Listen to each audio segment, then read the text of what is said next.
ጤና ይስጥልኝ እንዴት ናችሁ? ዛሬ ስለ ትምህርትና ኢኮኖሚ እንዴ ትምህርትና ኢኮኖሚ ምን አይነት ጥምረት አላቸው?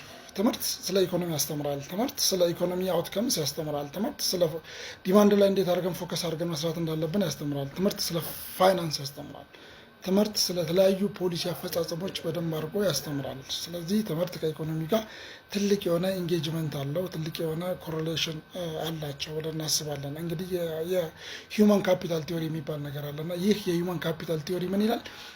ትምህርት በራሱ ኢንቨስትመንት ነው ብሎ ያስባል። ሰዎች ሲማሩ፣ ሰዎች ራሳቸው ላይ በትምህርት ኢንቨስት ሲያደርጉ ለወደፊት ጥሩ ኑሮ ለመኖር ኢንቨስት እያደረጉ ነው ብሎ ያስባል። ምክንያቱም የተማረ ሰው እንዴት አድርጎ ፕሮዳክቲቪቲን ቡስት ማድረግ እንዳለበት ያውቃል። የተማረ ሰው እንዴት ጥሩ ገቢ ማግኘት እንዳለበት ያውቃል ነው እና የኢኮኖሚ ውስጥም ሲሳተፍ የተማረ ሰው ጥሩ የሆነ ገቢ ያገኛል። በዓለማችን ላይ ወደ ግሎባል ዌጅ የሚባል ነገር ወደ 9% በየአመቱ እንዲጨምር የሚያደርግ ነገር አንዱ ትምህርት ነው። እንግዲህ ትምህርት ኢንካም ላይ ኢምፕሎይመንት ላይ አበክሮ ይሰራል። ስለ ሶሻልም ስናወራው ሶሻል ኢኖቬሽንን በደንብ አድርጎ እንዲጨምር የሚያደርግ ትምህርት ነው። አንድም ስለ ሲቪክ ኢንጌጅመንት ላይም በዓለማችን ትልቅ የሆነ ተሳትፎ እንዲኖር የሚያደርግ ትምህርት ነው እና ትምህርት በይበልጥ እንግዲህ ስለ ኢምፕሎይመንት ኢምፓክት ላይ ትልቅ አስተዋጽኦ አለው። የተማረ ሀገርና ያልተማረ ሀገር እኩል የሆነ ስራ አጥ የዜጎች ስራ አጥነት የላቸውም።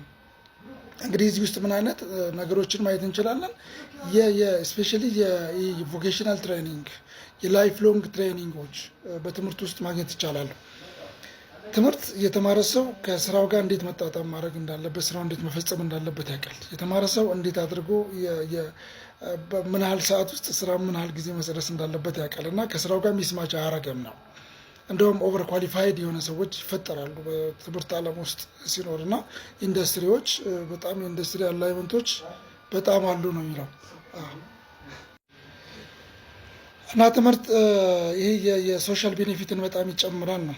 የተማረ ህብረተሰብ ጥሩ ተጠቃሚ ነው፣ ያልተማረ ህብረተሰብ ይጎዳል። ምክንያቱም በተለያየ የኢኮኖሚ አጠቃቀም ላይ የተማረ ሰው የተማረ ሀገር ይበለጽጋል፣ ያልተማረ ሀገር ደግሞ በዛ ልክ በድህነት አረንቋ ውስጥ ይቆያል ነው። ለምሳሌ እነ ፊንላንድ እና ሳውዝ ኮሪያን ብናያቸው ብዙ ዜጎቻቸው ጥራት ያለው ኑሮ እንዲኖሩ ኳሊፋይድ የሆነ ኑሮ እንዲኖሩ ላይፍ ስታንዳርዳቸው ከፍ እንዲል ያደረገው አንዱ ትምህርት ነው።